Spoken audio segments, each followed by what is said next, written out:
Nekoliko stotina Srba iz sela Pasjana blokiralo je tokom podneva regionalni put Gnjilane-Preševo. Mirni protesti održani su i u Korminjanu. Nećemo odustati sve dok nam ne uključe struju, a neka dokažu za šta rade oni. Mi smo ovde, mi smo i dalje ovde. Sad i da ne bude struje, recimo, ne mrdamo odavde. Kosovska policija nije intervenisala, ali pojačanim snagama kontroliše prilaze srpskim selima. Pa ipak oko 15 časova zabeležen je novi incident kada je policija na ulazu u selo pretukla Miroslava Maksimovića. Ovde su mu udarali 5-6 njih, sve u glavu.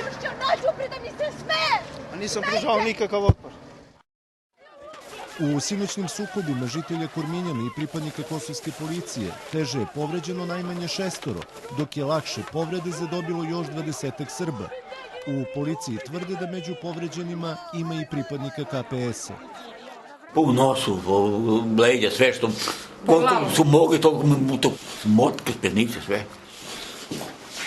Kuko majke. Nije lepo ovako što radi. Nije lepo, za sve Albanci su to, nisu Srbi. 5 privedenih Srba u sinoćnim nemirima zadržano je u pritvoru po nalogu opštinskog tužioca. Sunčici, Zoranu i Đorđu Andrejeviću, Milivoju Maksimoviću i Negovanu Niciću